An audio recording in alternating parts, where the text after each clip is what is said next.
Olá, eu sou o Lima e você é muito bem-vindo ao meu canal. Então, pessoal, hoje nós vamos falar sobre a Igreja Católica, mas não a Igreja Católica que você conhece. Nós vamos falar da Igreja Católica Una, Santa, Apostólica e Palmariana.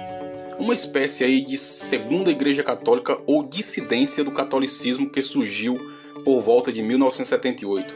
Eles dizem ser a sucessora da Igreja de Roma, bem como é dito no seu próprio site, que tem os seguintes dizeres: a Igreja Católica de sempre, fundada por Nosso Senhor Jesus Cristo, sucessão legítima da Catedral de São Pedro, regida por Sua Santidade, o Papa. Lembrando também que o Papa a que eles se referem aqui não é o Papa de Roma, pois eles têm o seu próprio Papa e a sua própria sede.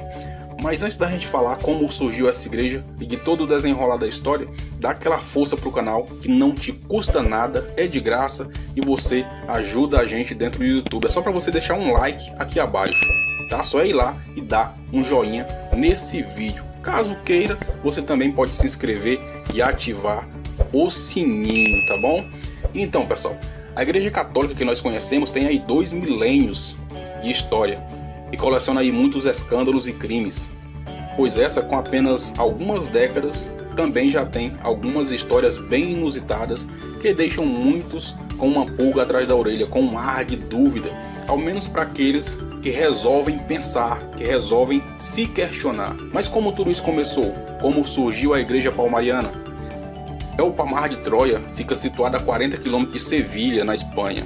Em 1968, as meninas Josefa Guzmán, Ana Garcia, Rafaela Gordo e Ana Aguilera, que tinham aí entre 8 e 12 anos, estavam num bosque para colher flores e viram um vulto que não souberam a princípio o que era.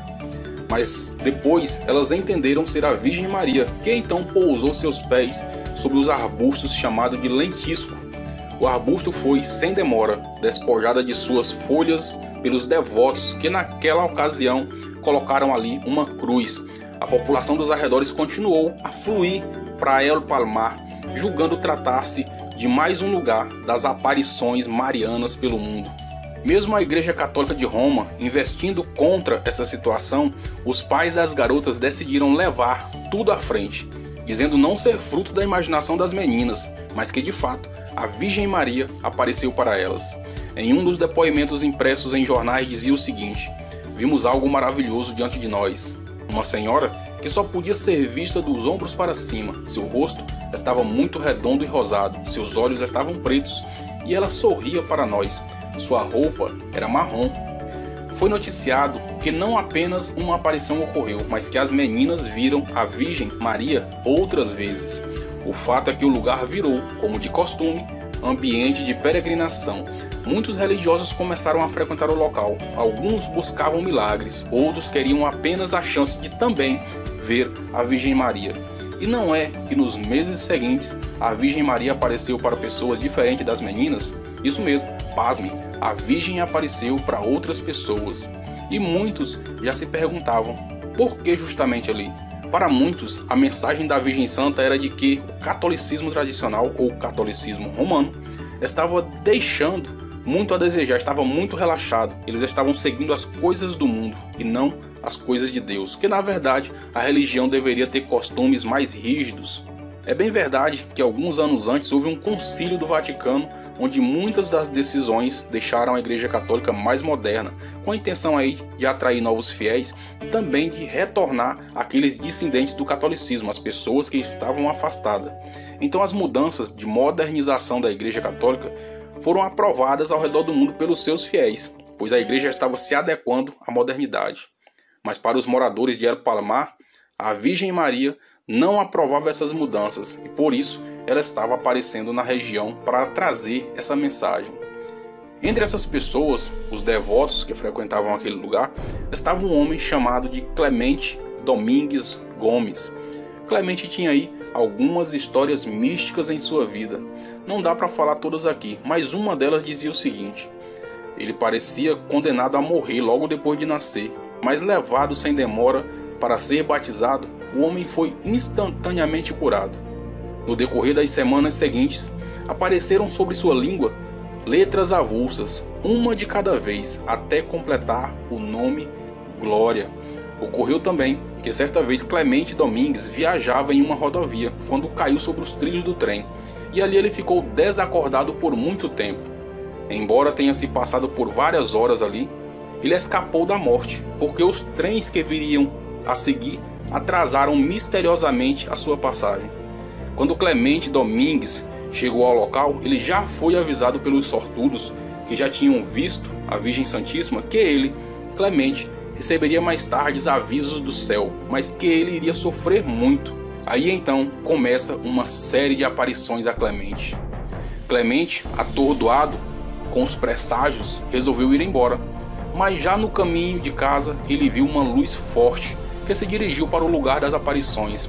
A luz estava sob a forma de uma cruz e que passou sob um tapete de flores luminosas, causando profunda emoção no homem abençoado, no Clemente.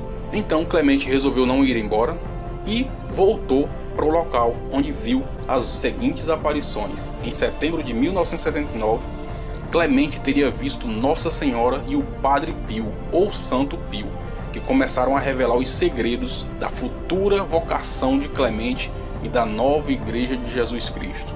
Em dezembro do mesmo ano, Clemente teria percebido nitidamente a presença de Jesus Cristo e da Virgem Santíssima, que nessa ocasião estavam acompanhados por São Domingos.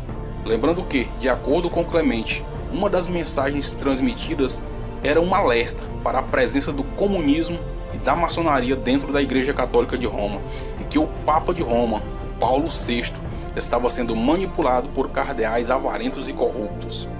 Clemente continuou a ter visões dos santos que agora lhes transmitiam chagas similares às de Jesus Cristo.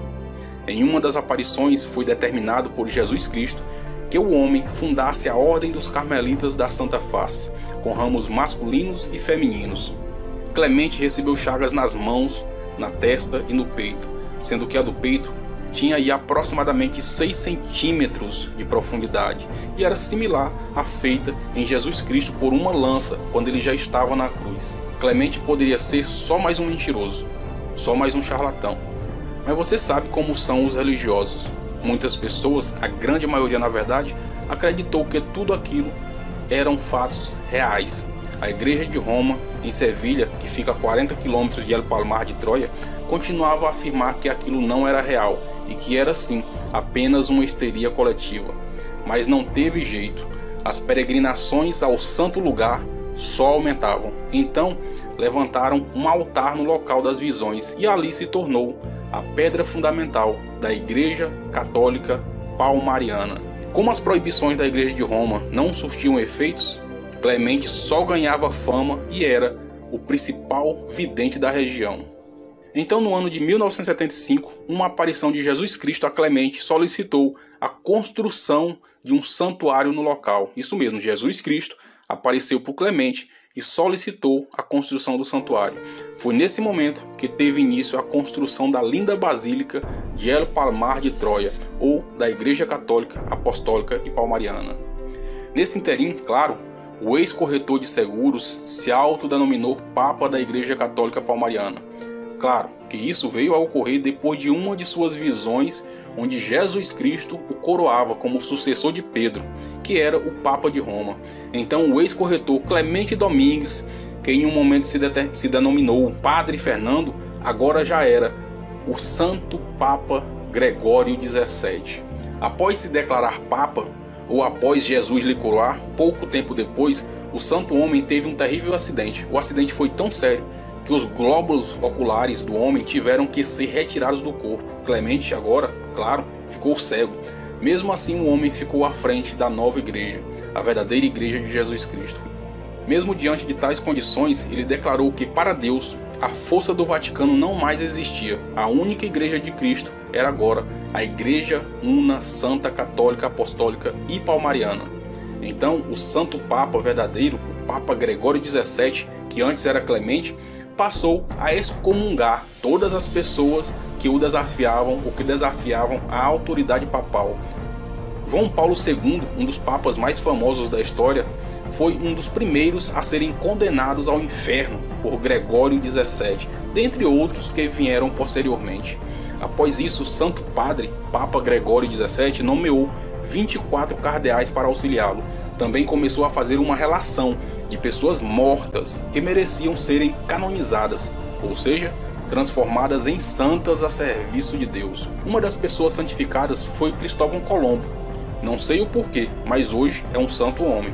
Outro a ter recebido a honra de ser santo para trabalhar para Deus foi um ditador espanhol chamado de Francisco Franco, um homem que tocou o terror na Espanha por aproximadamente 40 anos. Nesse ponto, não se diferenciaram em nada da Igreja de Roma. Com o passar dos anos, a igreja só cresceu em número de fiéis e, é claro, em dinheiro.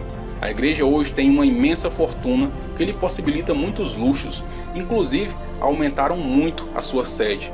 A igreja hoje conta com uma construção que teve um investimento de aproximadamente 100 milhões de reais. O lugar é cheio de regras bem severas. Os fiéis eles são direcionados no que devem comer, beber, fazer, pensar e até mesmo no que devem sentir.